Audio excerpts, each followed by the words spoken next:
Careca sobe! Careca sobe! As zombarias cortavam o ar. Na era de reis e conflitos, quando a voz de um profeta era a única lâmpada para um povo errante, um homem quieto saiu dos sulcos de um campo comum e entrou no fluxo do poder divino. Seu nome era Eliseu. Com fé, ele abriu águas, multiplicou óleo, curou doentes e até viu a vida voltar onde o fôlego cessara. Esta não é apenas a história de um profeta. É o rastro de Deus deixando maravilhas impossíveis no pó das estradas humanas. Depressa, o perigo está perto. Jogue aqui dentro, rápido. Eliseu arava com 12 juntas de bois, num dia como tantos outros. Suas mãos seguravam o arado. Seus olhos acompanhavam a terra. E ele não fazia ideia de que aquele dia reescreveria sua vida. Pelo caminho veio Elias, o profeta de Deus, caminhando em silêncio. Não disse uma palavra, apenas lançou o manto sobre os ombros de Eliseu. Um gesto simples, mas que trovejou como um chamado. Eliseu entendeu. Deus o convocava. Ele não hesitou. Correu atrás de Elias. Deixa-me beijar meu pai e minha mãe, pediu, e eu te seguirei. Voltou para casa. Pai, mãe, hoje preciso responder ao chamado de Deus. Não voltarei ao campo, pois fui escolhido para servir. Então, quebrou o arado para fazer lenha, acendeu o fogo, cozinhou os bois e alimentou o povo. Um banquete que era de fato uma despedida. Comam, meus irmãos, pois hoje deixo o arado para seguir a voz do Senhor. Daquele dia em diante, Eliseu serviu a Elias, andando passo a passo ao seu lado. O tempo passou e chegou o dia em que Deus levaria Elias. Eles partiram juntos de Gilgal. A cada parada, Elias dizia: Fica aqui, meu filho. O Senhor me chama adiante e não desejo que suportes o peso do que está por vir. Mas Eliseu respondia com firmeza inabalável: Não te deixarei. Betel, depois Jericó e por fim o Jordão. À beira do rio, Elias dobrou o manto e feriu as águas. O rio se abriu e eles passaram em seco. Na outra margem, Elias se voltou. Dize-me, que hei de fazer por ti antes que eu seja tomado de ti? Eliseu, humilde e ousado, respondeu: Que haja sobre mim porção dobrada do teu espírito. Enquanto caminhavam, um carro de fogo com cavalos de fogo passou entre eles. Elias subiu num redemoinho e Eliseu clamou: Meu pai, o carro de Israel e seus cavaleiros! Ele olhou até a visão se desfazer, e o manto caiu a seus pés. Rasgou suas vestes em luto, e depois ergueu o manto do seu mestre em fé. Voltando ao Jordão, feriu as águas. Onde está o Senhor, o Deus de Elias? O rio tornou a abrir-se, e Eliseu atravessou. De Jericó, os filhos dos profetas observavam. Viram as águas obedecerem e sussurraram: O espírito de Elias repousa sobre Eliseu. Ainda assim, a dúvida os corroía. Talvez o espírito tenha levado Elias aos montes, ou tenha posto em algum vale. Precisamos procurar. Eliseu tentou detê-los. Não insistas, é inútil. O espírito de Deus o tomou. Mas eles insistiram até que ele cedeu. 50 homens buscaram por 3 dias e nada acharam. Não vos disse para não irem? Disse Eliseu, e a verdade repousou sobre eles. O manto havia realmente passado a ele. Logo, o povo de Jericó veio com um pedido. Esta cidade é agradável e a terra fértil, mas a água é má e o solo estéril. Eliseu pediu uma tigela nova com sal. Aqui está, meu senhor. Ele foi até a nascente, lançou o sal e declarou: Assim diz o Senhor, curei estas águas. Elas não causarão morte nem esterilidade novamente. Desde aquele dia, as águas correram limpas e a cidade viveu. Mas nem todos o honraram. Quando subia para Betel, um grupo de rapazes saiu, zombando com vozes insolentes. Careca, sobe! Careca, sobe! Riam do homem que Deus escolhera. A zombaria de vocês os condena. Que o Senhor julgue. De repente, 2 ursos saíram das colinas e despedaçaram 42 dos zombadores. Um santo temor se espalhou pela região. O povo percebeu que Eliseu não era mero mestre. Ele carregava de autoridade do Altíssimo. Eliseu seguiu adiante, visitando cidades e as escolas dos profetas, provando com obras o que palavras não conseguiam. O poder de Deus estava com ele. O manto não era lembrança. Era um sinal vivo de que Deus ainda agia entre seu povo. Autoridade não se prova com discursos, mas com fruto. Quando Deus respalda uma vida, a dúvida e a zombaria não conseguem fechar o caminho que ele abre. Um dia, uma viúva dentre os profetas veio a Eliseu, esmagada pela dor. Seu marido, servo fiel, havia morrido. Credores batiam à porta, prontos para levar seus 2 filhos como escravos para quitar a dívida. Não era um problema de contabilidade, era o futuro de uma família em jogo. Que tens em casa? Tu perguntou Eliseu. Tua serva não tem nada, apenas uma pequena vasilha de óleo. Vai, disse ele. Pede vasos vazios aos vizinhos. Muitos, e não peças poucos. Depois entra, fecha a porta atrás de ti e de teus filhos e derrama do teu pequeno jarro em todos os vasos. Ela obedeceu. Com o coração aos pulos, inclinou o pequeno jarro sobre a primeira vasilha. E o óleo começou a fluir. Encheu-se, depois a próxima e a seguinte. O óleo não parava. Uma a uma, as vasilhas transbordaram enquanto seus filhos olhavam, olhos arregalados. Um rio sem seca corria por suas mãos. Traz mais uma, ela clamou. Não há mais, responderam. O óleo cessou. Não antes, não depois, quando não havia mais recipientes para recebê-lo.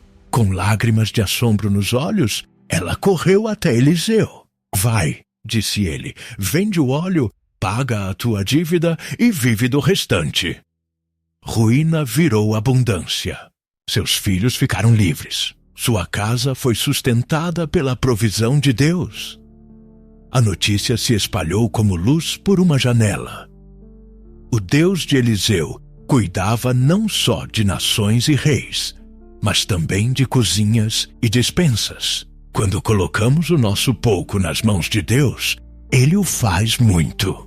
A provisão não depende do que temos ao começar, mas de como obedecemos. Eliseu passava frequentemente por Sunem, nas colinas de Israel. Ali vivia uma mulher de coração generoso. Cada vez que ele passava, ela o recebia à mesa. Com o tempo, disse ao marido: vamos construir um quartinho no terraço. Pôr uma cama, uma mesa, uma cadeira e uma lamparina, para que, quando ele vier, fique ali. A partir de então, o profeta tinha um lugar tranquilo para descansar. Grato, Eliseu quis honrar sua bondade. Pediu a seu servo Geazi que sondasse sua necessidade. Ela nada pediu.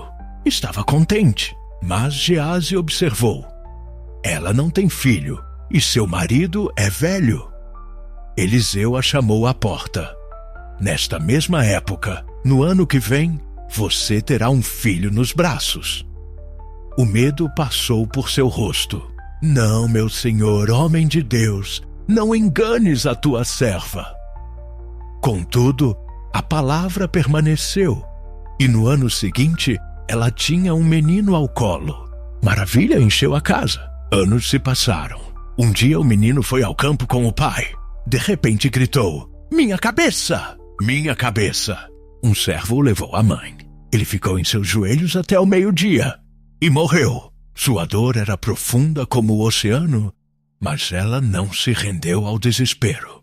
Deitou o menino na cama do profeta, no quarto que ela mesma construíra, selou um jumento e correu para encontrar Eliseu.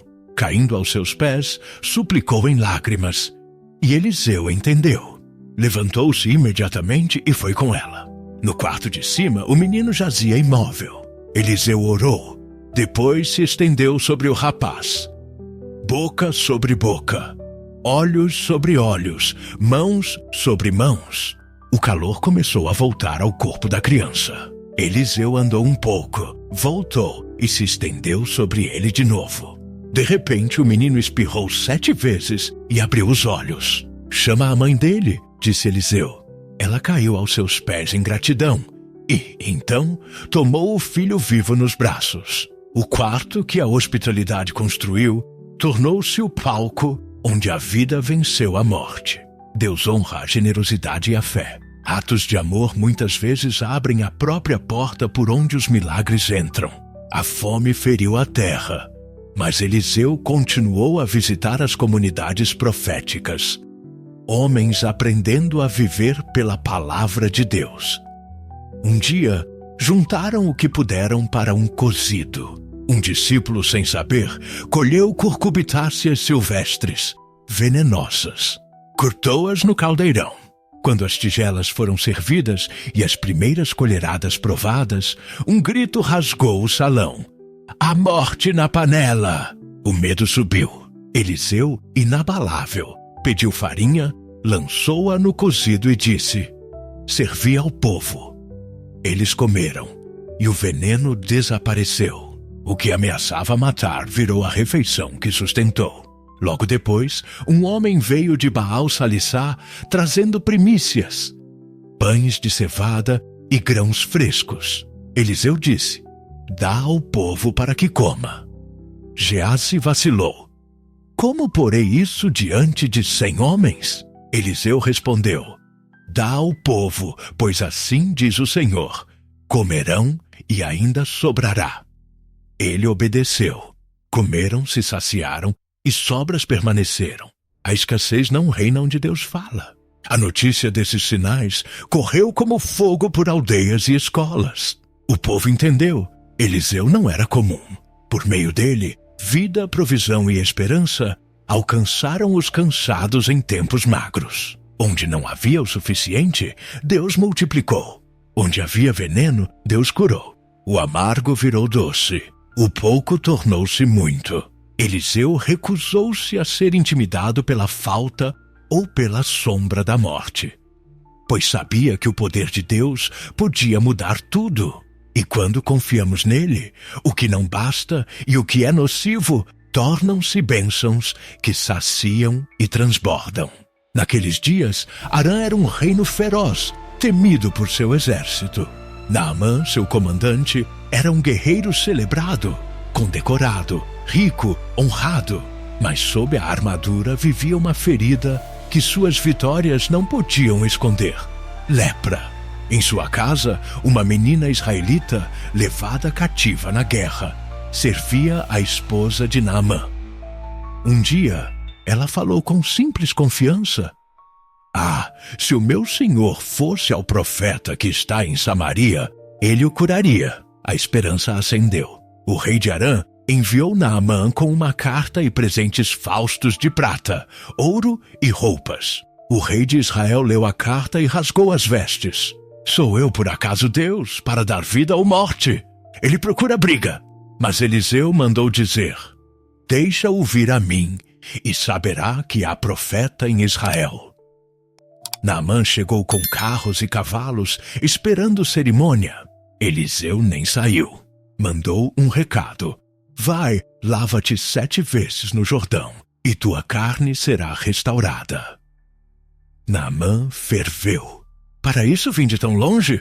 Para me banhar num rio?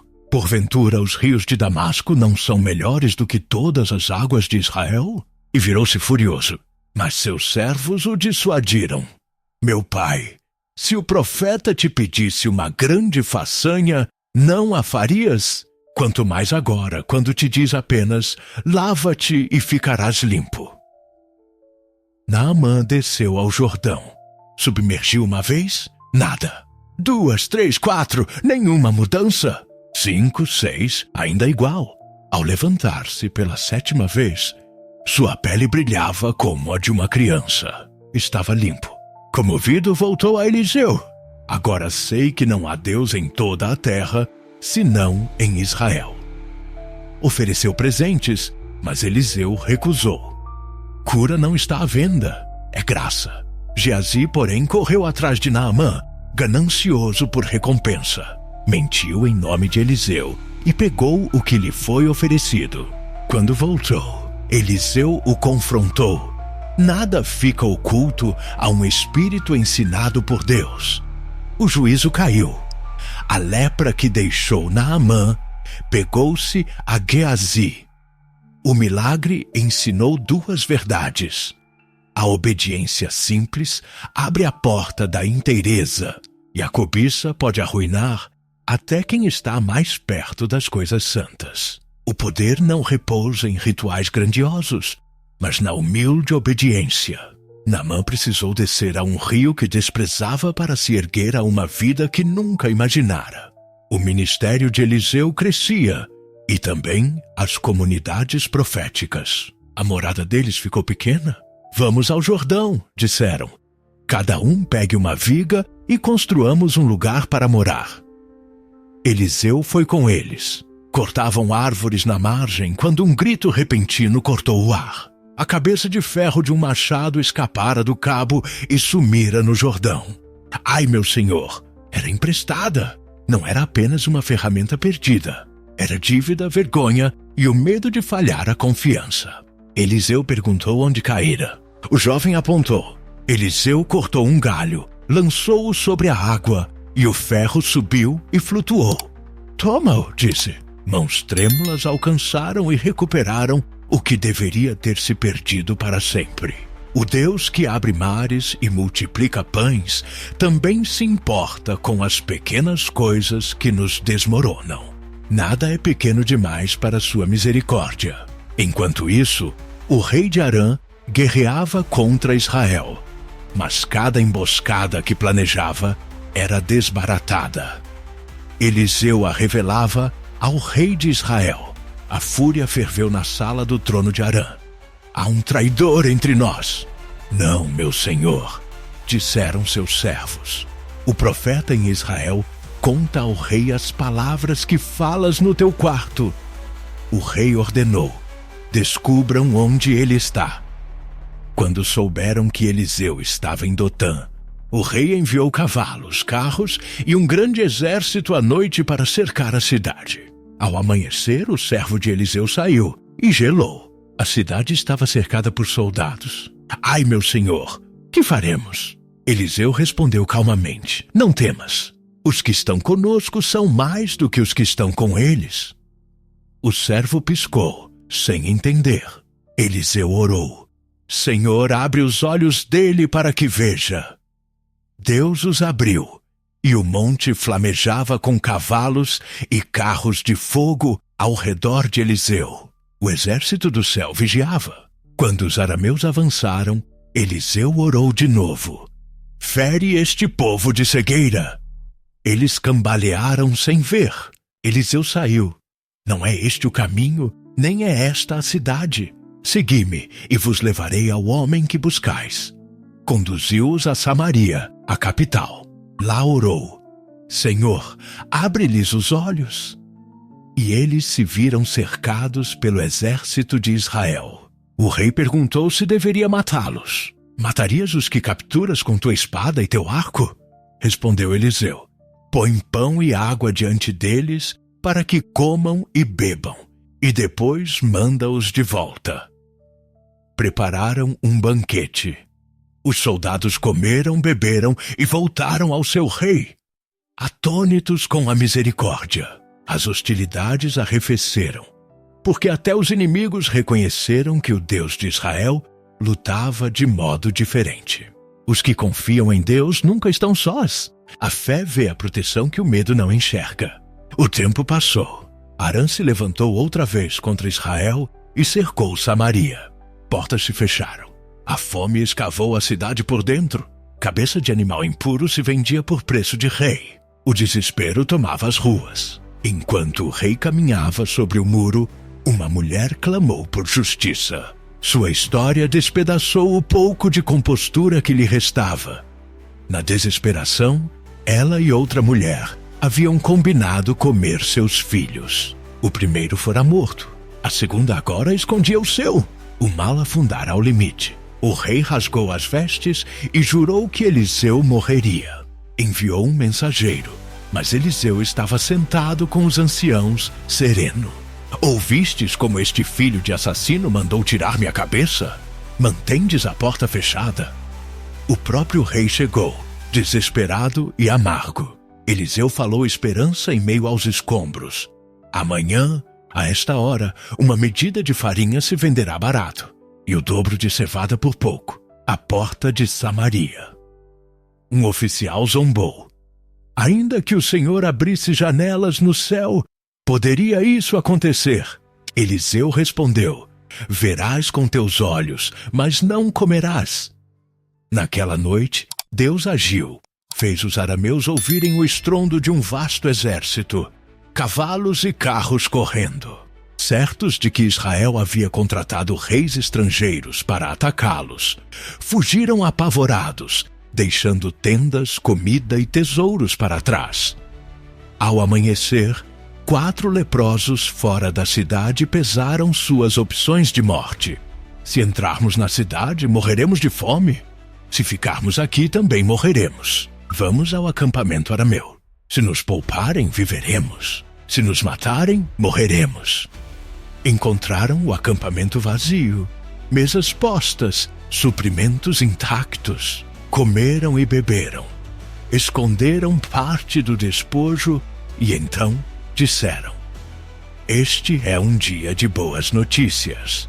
Não podemos nos calar, avisaram no portão. O rei hesitou, suspeitando de armadilha, mas batedores confirmaram a verdade. O inimigo fugira, espalhando bens pelo caminho. O povo correu e saqueou o acampamento. E, exatamente como Eliseu declarara, farinha e cevada se venderam barato à porta de Samaria. O oficial que zombara foi destacado para controlar a multidão. E a multidão o pisoteou. Ele viu a promessa cumprir-se, mas não aprovou. A fome e a dureza podem abalar a fé, mas a palavra de Deus não falha. O que parece impossível, ele realiza no seu tempo. Os que confiam verão abundância. Os que escarnecem permanecem fora do banquete. Eliseu envelheceu. Cabelos grisalhos moldavam um rosto marcado pelos anos e suavizado pela oração. A doença pesava em seu corpo, mas a presença de Deus ainda ardia nele. O rei Joás de Israel veio, temeroso pelo futuro da nação. Chorando junto ao leito do profeta, repetiu as palavras que Eliseu um dia clamou após Elias: meu pai, o carro de Israel e seus cavaleiros. O rei sabia que a verdadeira força da nação não era o aço nem os números, mas a presença de Deus repousando sobre seu profeta. Embora fraco, Eliseu falou com autoridade. Toma um arco e flechas. Joás obedeceu. Põe a mão no arco. O rei segurou, e Eliseu pôs as mãos sobre as do rei. Força fluindo através da fraqueza. Abre a janela para o oriente. Abriu-se. Atira. A flecha voou. A flecha do Senhor é vitória, declarou Eliseu. Vitória sobre Arã. Ferirás os arameus em Afeque até os consumires. Depois disse: toma as flechas e fere o chão. Joás feriu 3 vezes e parou. Eliseu se irou. Deverias tê-lo feito 5 ou 6 vezes. Então terias destruído completamente Arã. Agora ganharás apenas 3 vitórias. A lição ficou nítida. Obediência parcial limita o triunfo. O rei tinha nas mãos um futuro mais pleno, mas sua meia medida deixou-o com meia vitória. Logo depois, Eliseu morreu e Israel chorou. Ainda assim, mesmo na morte, a presença de Deus não se apartou dele. Mais tarde, homens que levavam um corpo para sepultamento viram salteadores se aproximando. Depressa, o perigo está perto. Joguem neste túmulo, rápido!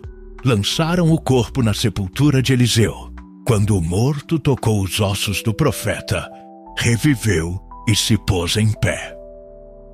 O poder de Deus que repousava sobre Eliseu ultrapassou seu último suspiro. O legado de uma vida rendida a Deus não termina no túmulo. E as flechas? O rei as teve nas mãos um dia e nós as temos à nossa maneira. Momentos de decisão, oportunidades de confiar. Quando Deus abre uma janela, não toques o chão timidamente. Fere-o com todo o coração. O limite raramente é dele. É da nossa fé. Se esta história mexeu com você, inscreva-se agora para não perder o próximo episódio do Biblá, onde trazemos as Escrituras à vida como nunca antes. Se a jornada até aqui ajudou você a enxergar algo novo, deixe o like. Isso me mostra que devo trazer mais. Qual parte do caminho de Eliseu falou mais com você? O óleo que não secou, o menino que voltou a respirar, ou o exército alimentado em vez de abatido? Conte nos comentários. Suas reflexões aperfeiçoam esta comunidade. Compartilhe com um amigo que precisa de esperança hoje e confira a descrição para links de vídeos complementares que mergulham mais fundo nesses momentos. Continue assistindo. Há mais a descobrir, e o mesmo Deus que agiu então ainda nos encontra no ordinário, transformando pequenas obediências em milagres vivos.